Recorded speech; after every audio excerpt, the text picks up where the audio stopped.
Paramashivoham Om Nityananda Paramashivoham Om Nityananda Paramashivoham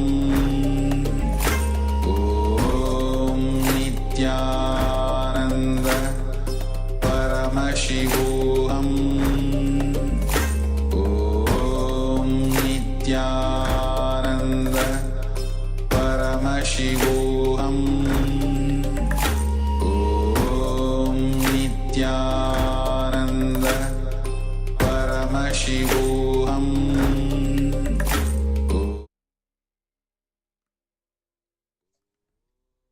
Yes. Now, slowly, very slowly, please relax.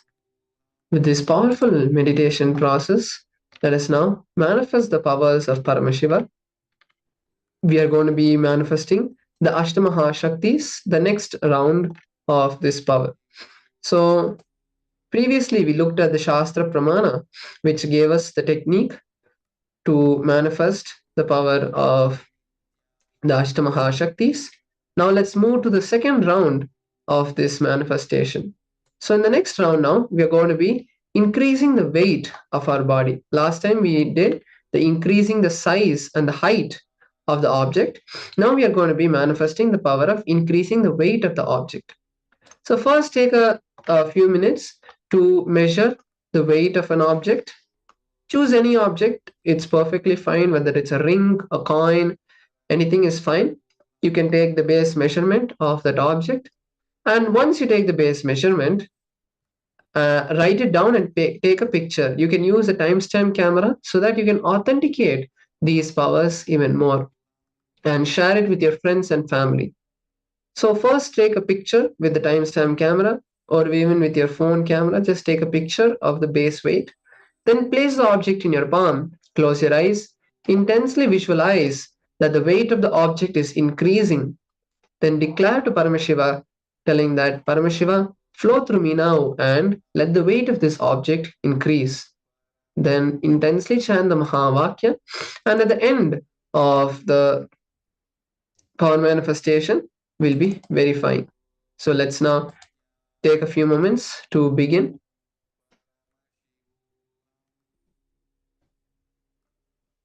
Take a few minutes to choose a particular object, and let's now begin the power manifestation.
ஸ்வர்ண ரிஷப வாகனம் பக்தர் வேண்டும் வரம் தரும் நித்யானந்தன் தரிசனம் பாதம் குருநாதன் திருப்பாதம் அதை காணும் சுபயோகம் இன்று கூடும் நித்யன் பாதம் குருநாதன் திருப்பாதம் அதை காணும் சுபயோகம் இன்று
ஆதிசிவன் ஆதி அந்தமில்லாதொரு ஜோதி வடிவமாய் வந்து நின்றார். ஆதிசிவன் ஆதி அந்தமில்லாதொரு ஜோதி வடிவமாய் வந்து நின்றார். ஐந்தோழில் செய்தொழித்தான் அந்த வருத்தம் தீர்த்திட உலகம் வந்தான். அக்கைக்கு தேக்கைகள் அடித்திடும் போது சதாசிவன் என்னும் நினைவு கொண்டார். மாயை மக்களை மயக்கும் போது ஈசானன் தான் என்னும் நினைப்பும் கொண்டார். கண்கள் ககனம் காத்திடும் வேளையில் விட்டுதுவாய் வந்து தானாய் நின்றான். ஆகாத மனிதரை அழித்திடும் வேளையில் ஆகி நின்றான் அவன் ருத்திரனான். ஆதிசிவன் ஆதி அந்தமில்லாதொரு ஜோதி வடிவமாய் வந்து நின்றான்.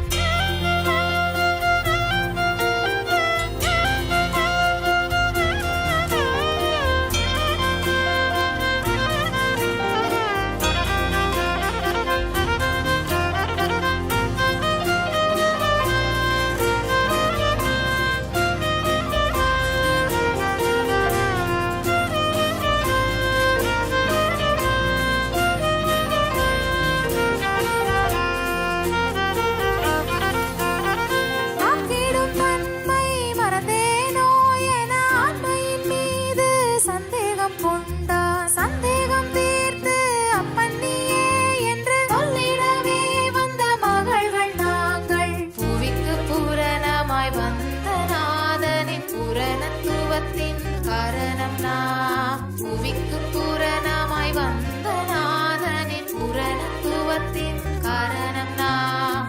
நித்யானந்தர் மகள்கள் என்றால் இன்றே பார்க்கும் உலகம் இங்கு. நெஞ்சில் சுமந்தே பெற்றால் எங்களை நித்யானந்தமாய் வாழ்ந்திடவே. ஆதிசிவன் ஆதி அந்தமில்லாதொரு ஜோதி வடிவமாய் வந்து நின்றார். ஆதிசிவன் ஆதி அந்தமில்லாதொரு ஜோதி வடிவமாய் வந்து நின்றார்.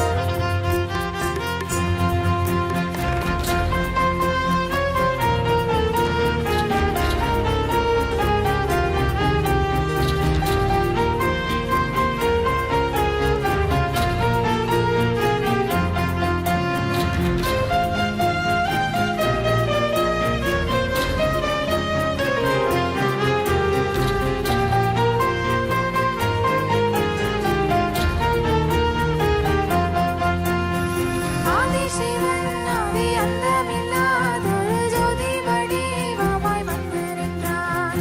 ஐந்தொழிலும் செய்தொழித்தான் அந்த வருத்தம் தீர்த்திட உலகம் வந்தான். அக்கைக்கு தேக்கைகள் அழித்திடும் போது சதாசிவன் எனும் நினைவு கொண்டான். மாயை மக்களை மயக்கும் போது ஈசானத்தான் எனும் நினைப்பும் கொண்டான். கண்கள் ககனம் காத்திடும் வேளையில் விட்டுதுவாய் வந்து தானாய் நின்றான். ஆகாத மனிதரை அழித்திடும் வேளையில் ஆகி நின்றான் அவன் ருத்திரனான்.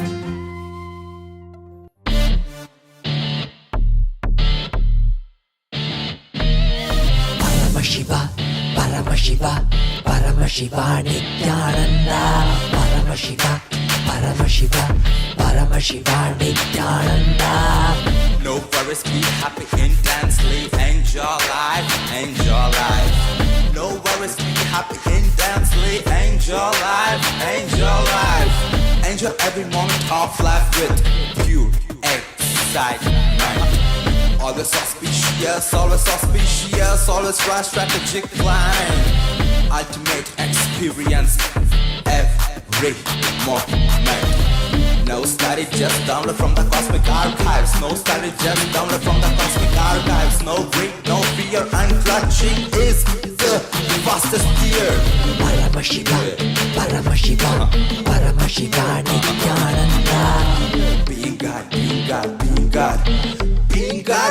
God, being God. Nityananda Paramashiva, hey. Nityananda Paramashiva, hey. Master of your destiny, create your reality. Master of your destiny, create your reality. Beyond space, time, mind. Beyond space, time, mind. Enjoy being in the lap of eternal bliss, eternal bliss. Enjoy being in the lap of eternal bliss. Nityananda Paramashiva, you are eternal bliss. Nityananda Paramashiva, Paramashiva, Paramashiva, Paramashiva, Nityananda Paramashiva, Paramashiva, Paramashiva, Nityananda Paramashiva, Paramashiva, Paramashiva, Paramashiva, Paramashiva, Paramashiva, Nityananda Paramashiva, Paramashiva, Paramashiva, Nityananda.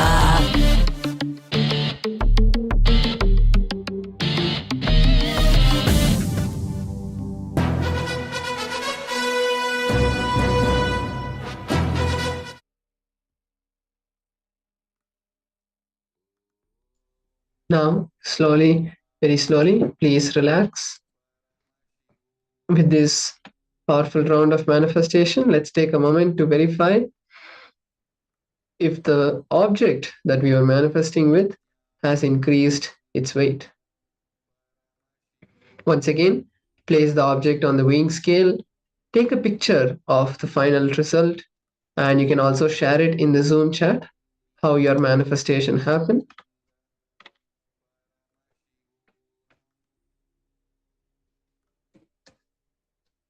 So even if you're manifested with a pen or any object, take a moment to reweigh the object and see the difference between the start and the final object. So now with this round of manifestation complete, you can start sharing your manifestation, verifying your manifestation and sharing it in the Zoom chat with us. Now we'll be moving to the next session. So in the next session, where Swamiji himself will be guiding all of us through how to awaken wealth consciousness through the thought currents, of the deities in Hinduism, Swarnakarshana Bhairava and Dhanakarshana Bhairava. So let's hear from Bhagwan himself. Let's come to the space of listening. Now let's begin.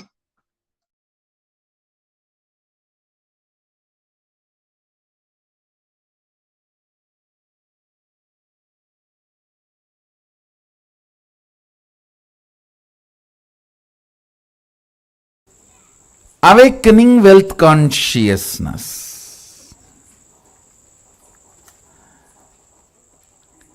Let me describe fundamentally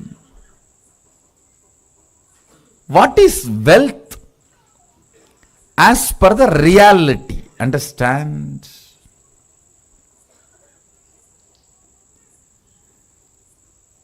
I am not denying the crude form of the wealth currency as some meaning. No, I am not denying.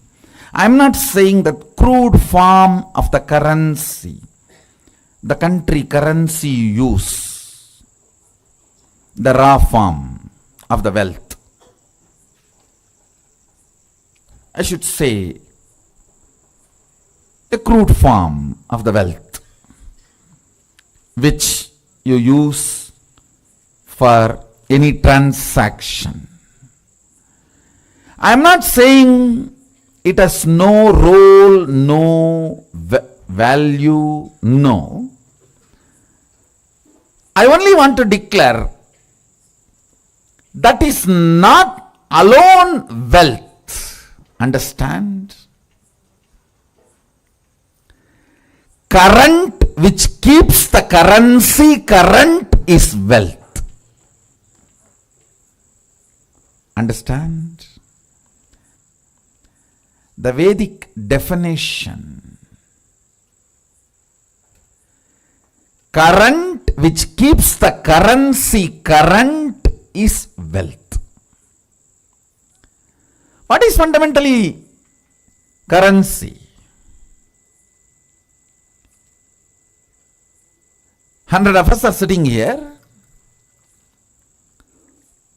One has 1,000 rupee and he wants food. He gives that to somebody who supplies food. Then he gives that to somebody supplies raw material. He gives that to somebody who gives him health. He gives that to somebody who gives him a house. He gives that to somebody who gives him clothes. Continuously when it is moving, by the time that 1,000 rupee moves between many hands, its value has increased. Understand? The current which keeps the currency moving is the value of the currency. We may ask why some countries' currency has high value, why some countries' currency has no value or low value. It is our ability to keep our currency moving. The current which moves the currency keeps the value for currency. If you have too many reasons to use that currency, which you can buy only through that currency, that keeps the value. That current keeps the value of that currency.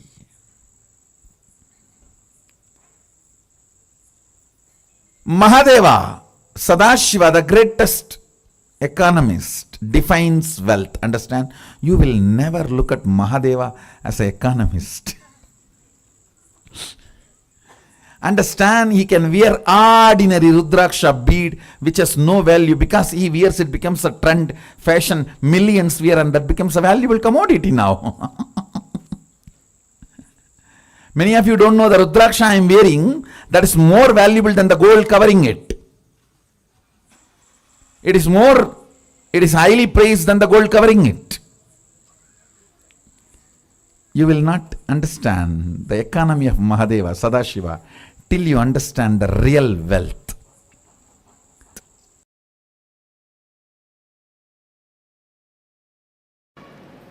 Expansion in life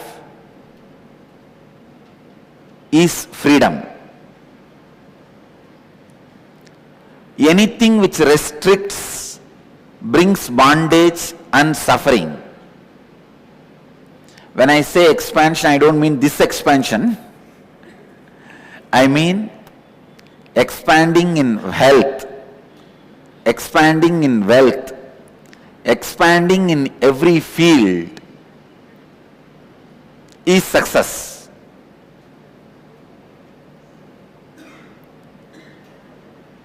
That is life. But there are many patterns which stops the expansion, restrictive patterns. Please understand.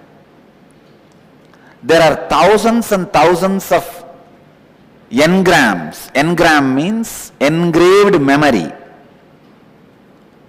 Thousands and thousands of engraved memories, thought patterns in you which are restricting you experiencing the ultimate, which are constantly showing you that you are not ultimate and you cannot expand by giving foolish, self-created, restrictive circumstances. Never ever think circumstances are more powerful than your reality. No. Our reality is more powerful. Our capacity to create the reality is more powerful than any circumstances. Let me define engram. Engram means a memory gets into your system, makes you work in the same way, even if you don't want. For example, you are addicted to smoking or drinking pattern. That engram gets into your system very strongly.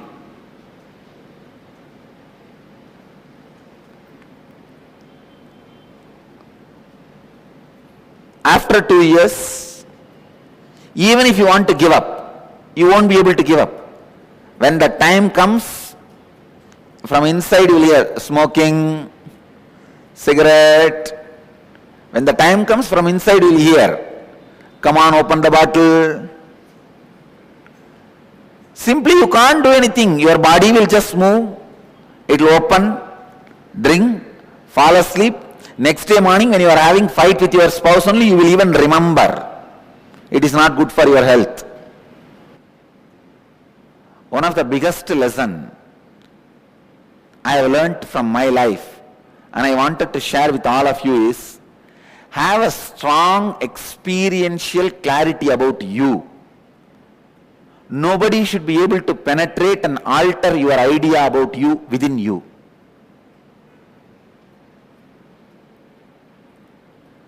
Constantly, if people tell that you are a miser, you are a miser, you are a miser, you are a cheat, you are a cheat, you are a cheat, you should not start believing it.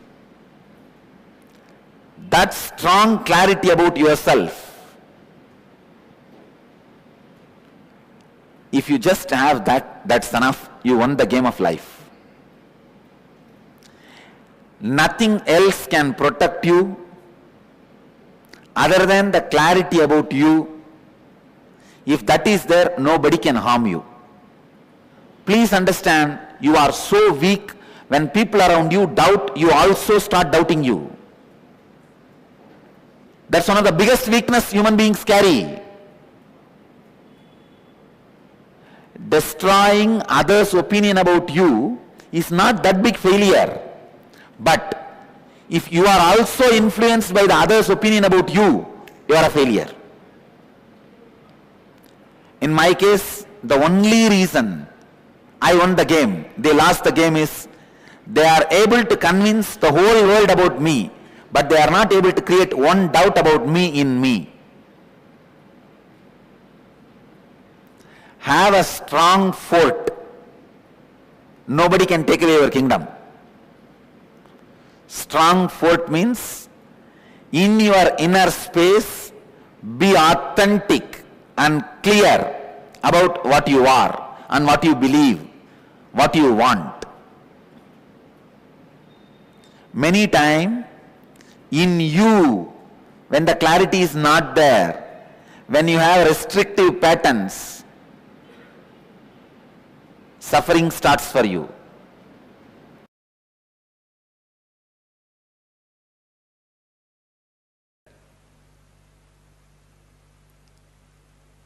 Only those methods of grabbing, stealing, robbing is wrong, sin. Otherwise, creating wealth, if you are contributing something directly to the people, universe, if you are grabbing from others without contributing anything, that is what is sin. So creating wealth is intrinsic part of life.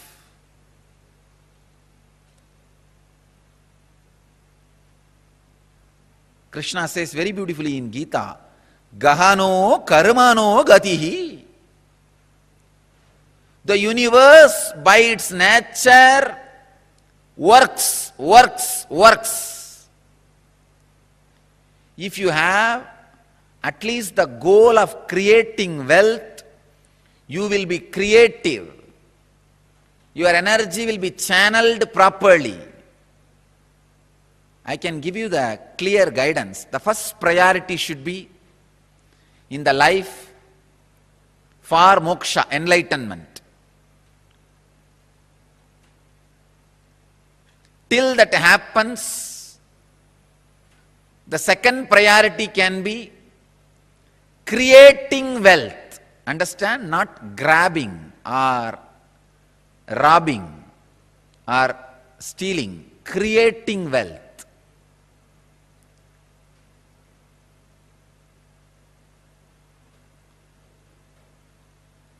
Anything else is a third priority. And I don't want to talk about third priorities. Creating wealth makes you non-violent. Because you will be too busy with the people, with the world, with life, by creating.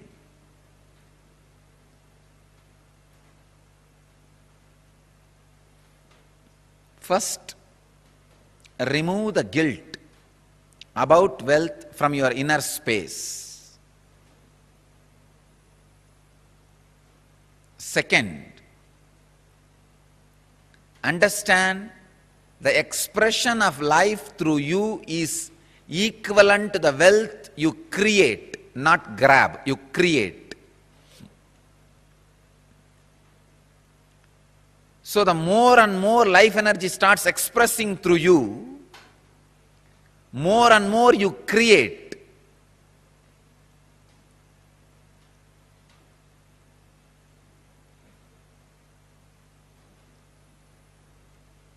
Life energy expression and wealth is one and the same. Seekers always justify their poverty as their spiritual quality and innocence. So if you are not wealthy, understand, if you have decided not to create wealth, great. But if you want to create wealth and not wealthy, if you have a greed for the wealth or a desire for wealth and not wealthy, be very clear, you are not a seeker, you are a seeker. Something is seriously wrong in you. Look into it. Human beings are not accidents. They are incidents happening in the planet Earth for a higher purpose. Just this one understanding, if it penetrates the decision makers, you think we don't have wealth?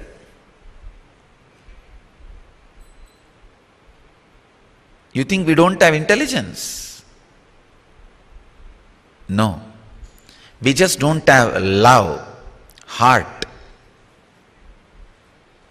It is lack of love responsible for poverty and suffering in the planet Earth, not lack of infrastructure.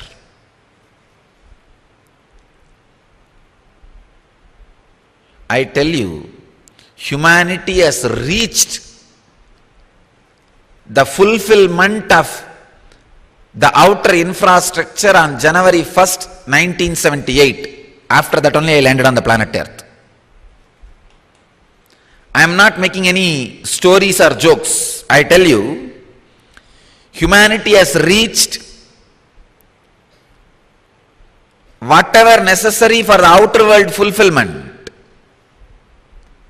At least 2 cycles before my advent of birth. The concept of wealth, which encourages continuous creation,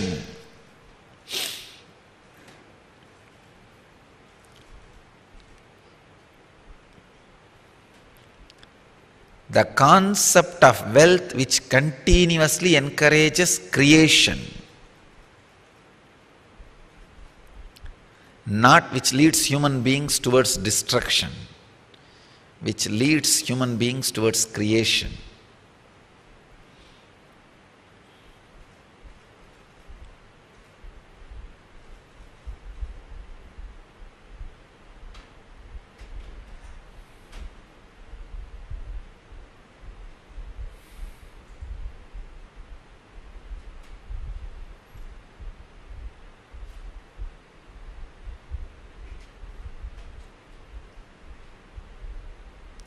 One side, millions of human beings are dying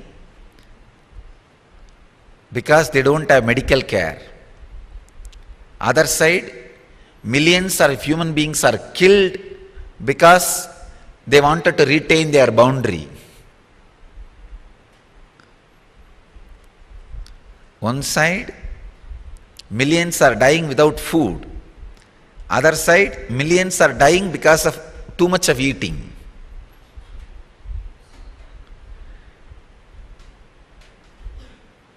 Starving and obesity. It is just consciousness which is needed, not the infrastructure. What is going on? I think I need to really create this question towards all the people who are decision making on the planet Earth. 6 billion people, at least 2 billion are working full time. And all our ancestors have created so much of intelligence and infrastructure, machineries and system. What are you guys are doing? Still, if you are not able to provide food, clothes, medical care and basic comforts for the 6 billion people, something is seriously wrong.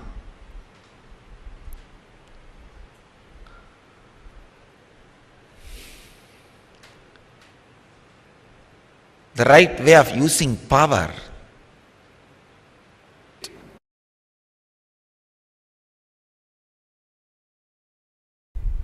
Once I asked my grandfather,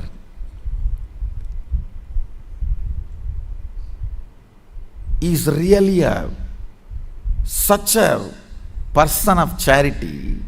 Every day in the night time, when he finishes his accounts, I learnt this habit from him. Even if it is 1 o'clock, 2 o'clock in the night, those days there is no computer and all. It was only in the notebook. Only after signing the ledger, completing the accounts of the shop he was running. He was running a rice mandi, wholesale rice godown. Only after completing the ledger, signing, he will go to bed. I learned that habit from him. And the most important thing, he had a box. On that box, there will be a board called Magame Bandu. Means 10% of his net income, he will put it in that box every day. That is kept for charity. So any temple function, religious function, temple inauguration, annadan, anything, people will come. When they come based on their function level or expense level, he will give donation.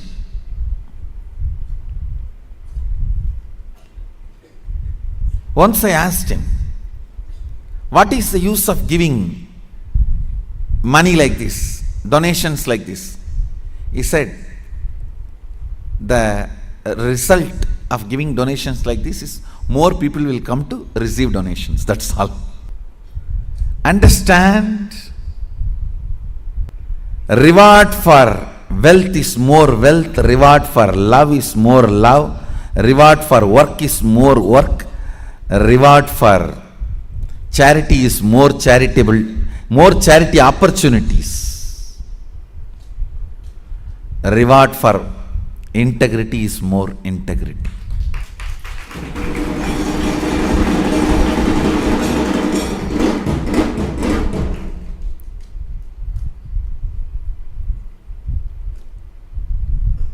Cognizing the joy integrity brings in you, the powerfulness you experience through integrity, cognizing integrity is the ultimate no blind spot shrewd strategy for life. As I said, your plans are two cunning strategy.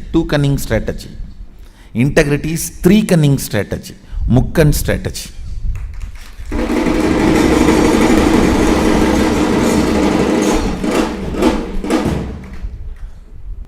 In anything thing. Whether your relationship with your body, your relationship with the life, your relationship with the existence, your relationship with the ultimate source, your relationship with society, your relationship with humanity and its laws, in every level, cognize integrity as your strategy.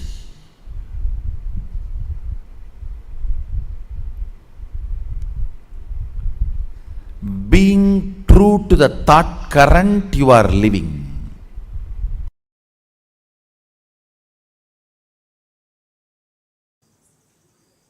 Let me expand on wealth consciousness. The first conclusion you need to come, it is integrity. That's the most shortest way to enjoy wealth. Second, owning but not possessing means go on sharing. I have seen sometimes people, when they take up a job,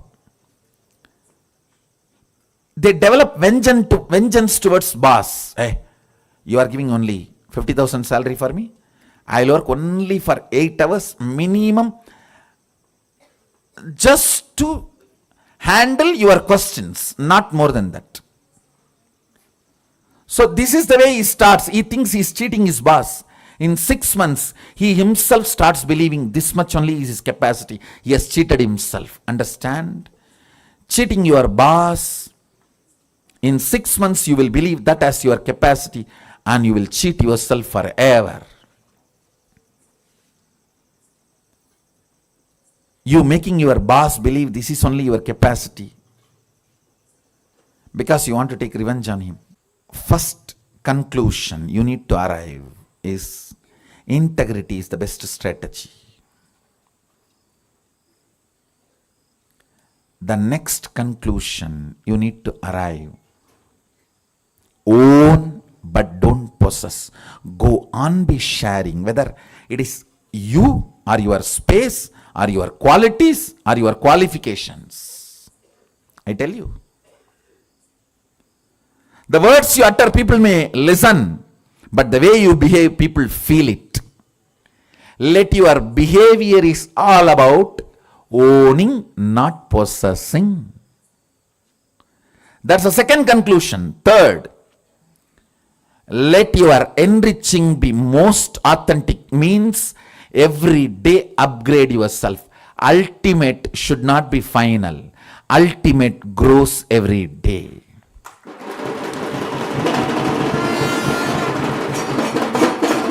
Ultimate is not final.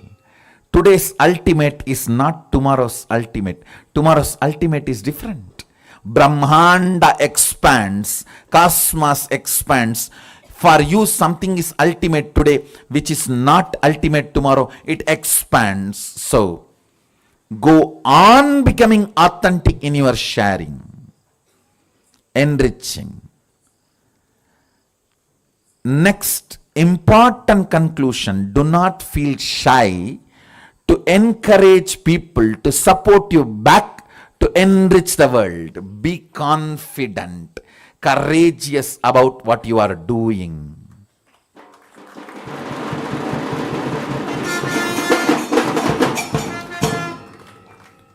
Don't be meek, weak.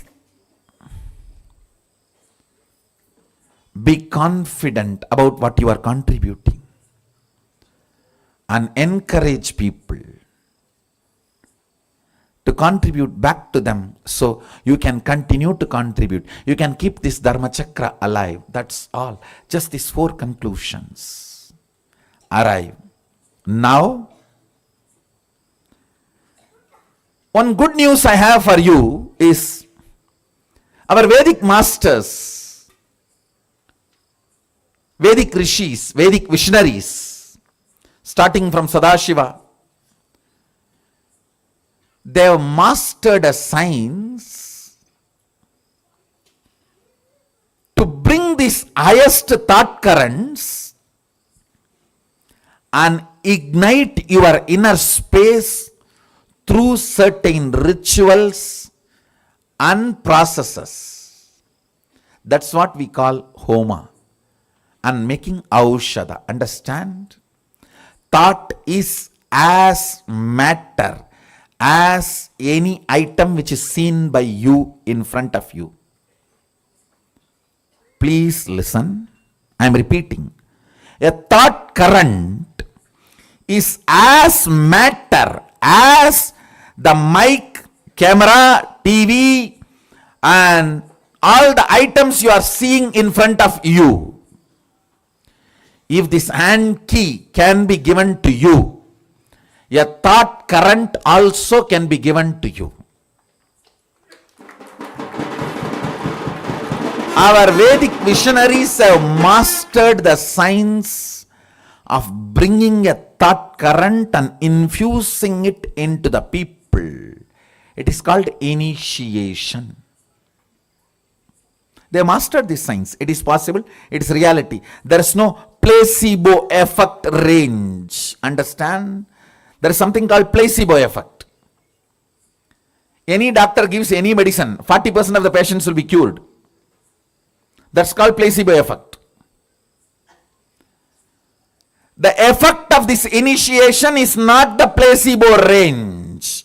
It is undeniable.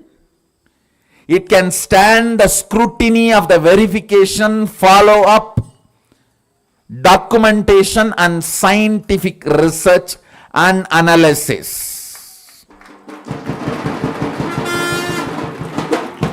It is not placebo effect range. Understand? Our masters have mastered this science of making the thought current come in a space through yajna, means the thought current from the space will be brought into the air through the mantras and into the fire through the offerings, into the water in the kata pot and sprinkled on you, and into your mind through that water being sprinkled on you. The Dhanagarshana Bhairava Homa. The thought currents of awakening wealth consciousness in you, deciding to be ferocious within you and awaken your wealth consciousness. Ferociousness is not anger. If you feel society has cheated you, you are angry about the wealth, you will never manifest wealth. Ferociousness is different, anger is different. Kala Bhairava, Dhanagarshana Bhairava is ferocious but not angry. Understand? To infuse the ferociousness to manifest wealth consciousness in you.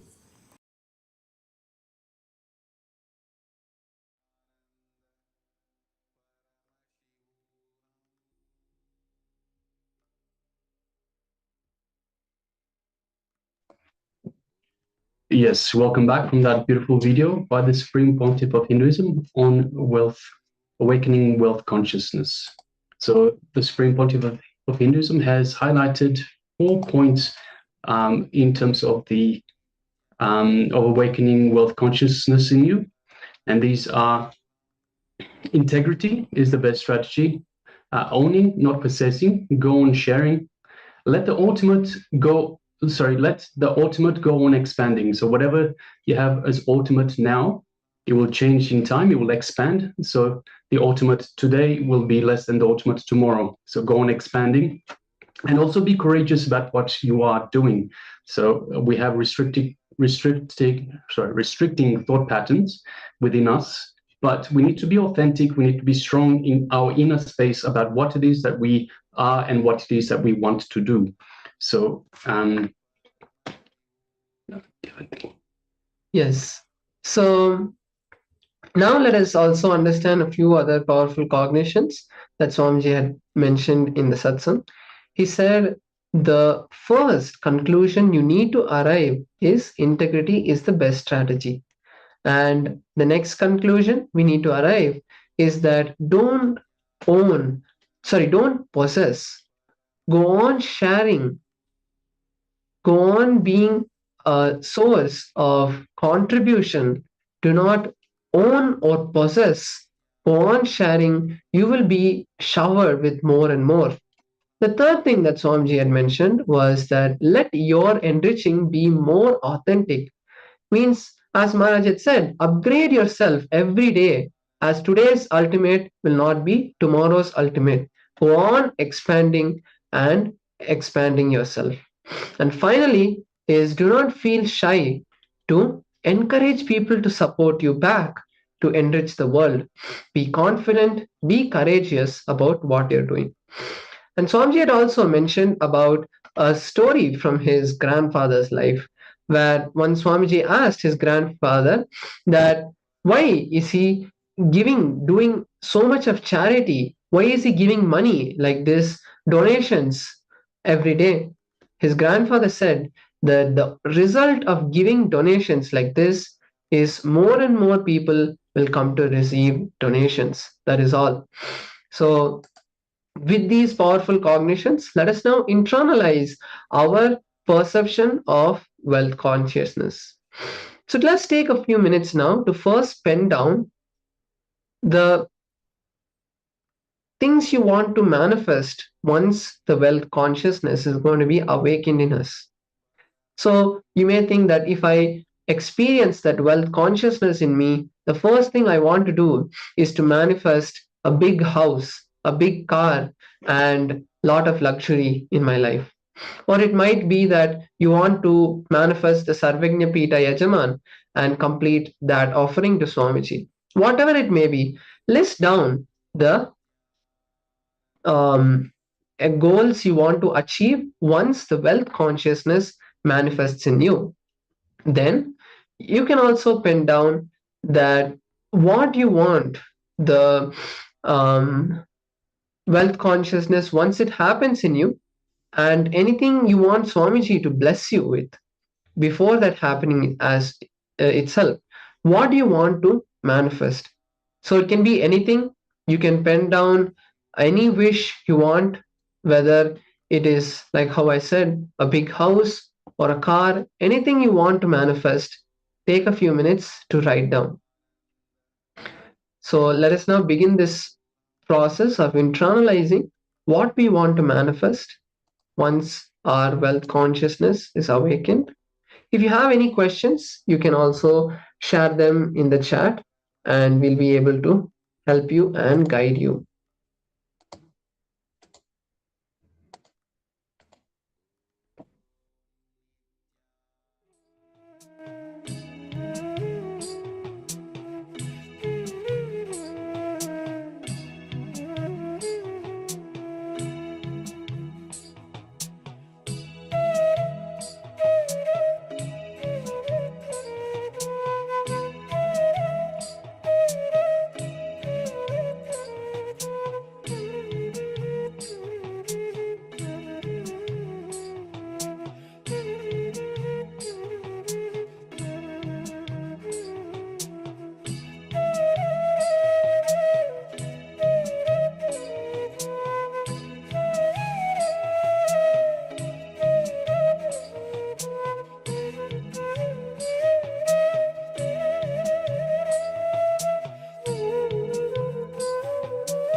Yes. So now you can all slowly relax. Now that we have written down what we want to manifest, now intensely request Swamiji to flow through you and manifest these desires, awakening your wealth consciousness. Today, during the darshan, offer these these desires at Swamiji's feet and request him to flow through you and manifest it in your life. Now, with this, we'll also be moving into a powerful kriya to awaken the wealth consciousness. After this kriya, you will see that all of these desires that you have asked for will start manifesting in your life. Practicing this kriya every day is a powerful way to experience the awakening of this wealth consciousness. Today, we'll be starting this, and you can continue it every day. It is the end kriya. You can just go to the official channel of Swamiji, official YouTube channel of Swamiji, SPH Sri Nityananda Paramashivoham, and search for end kriya. You will get the satsang where Swamiji himself will be guiding you through the process. Now, let us enter into this kriya. Please be seated in a comfortable position.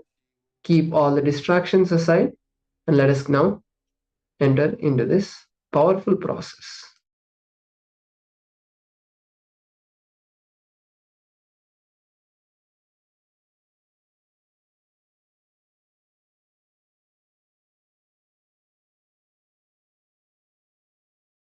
First step, please understand. Stand, legs wide apart, at least 2 feet gap between the legs. Let me completely give the instruction, then you can do. Inhale as slowly as possible. When you finished inhaling, hold as long as possible. Then exhale as slowly as possible.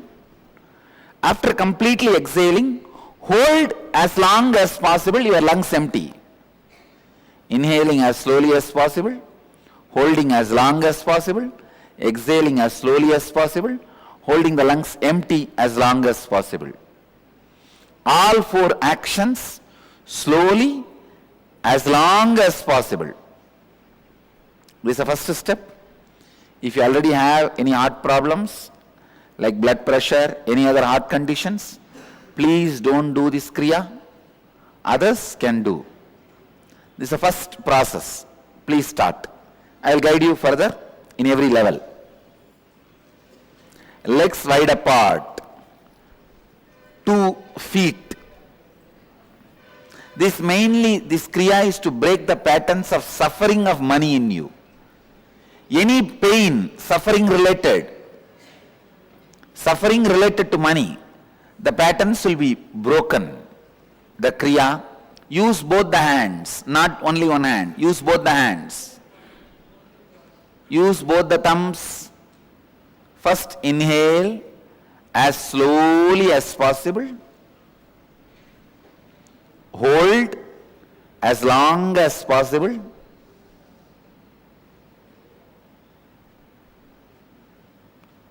Exhale as slowly as possible. Hold the lungs empty without inhaling as long as possible. Do this continuously. Repeat the same cycle continuously. Intensely awakened. Let the energy fill you all. Let all the conflicting, contradicting, complicating desire patterns be destroyed in you all. Let you all create wealthy consciousness, rich inner space.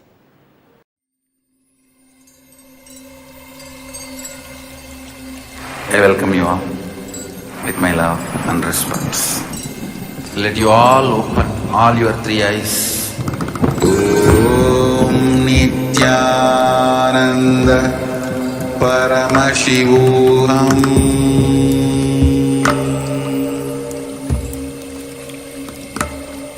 Om Nityananda Paramashivoham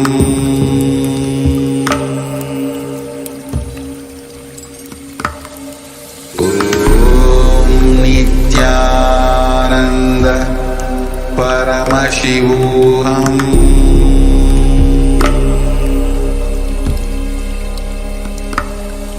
Om Nityananda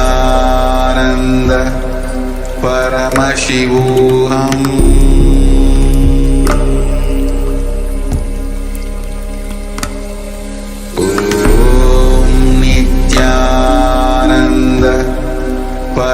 Paramashivoham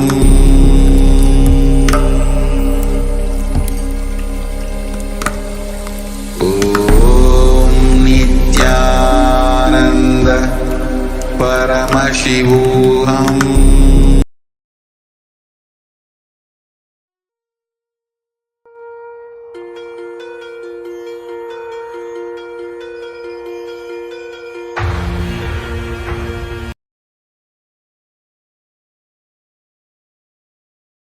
as eternally 16, youthful.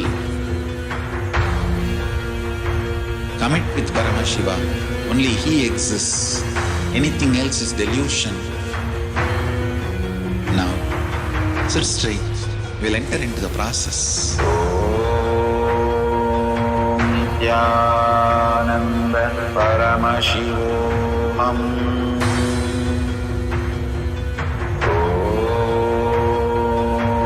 Nityananda Paramashivoham Om Nityananda Paramashivoham Om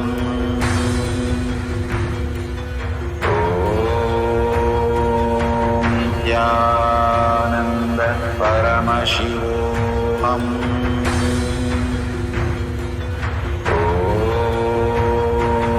Nityananda Paramashivoham Om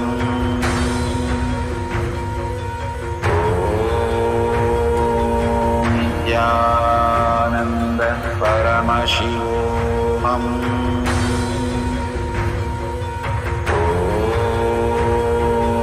Nityananda Paramashivoham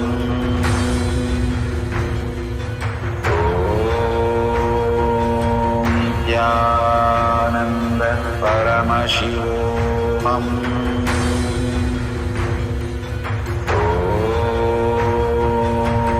Nityananda Paramashivoham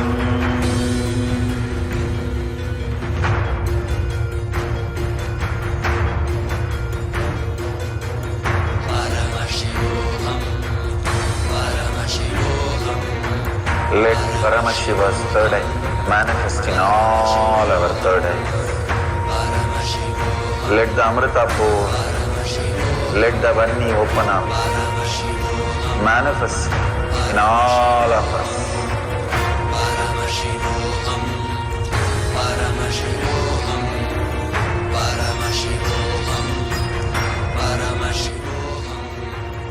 Let Paramashiva overflow, manifest the powers in all our third eye. Om Nityananda Paramashivoham Om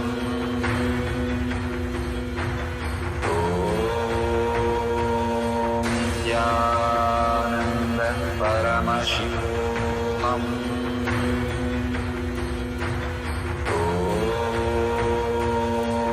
Nityananda Paramashivoham Om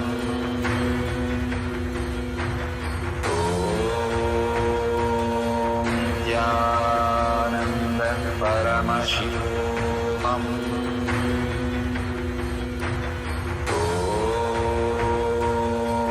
Nityananda Paramashivoham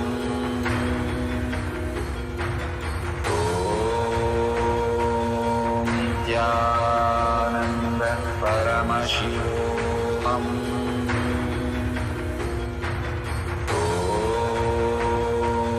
Nityananda Paramashivoham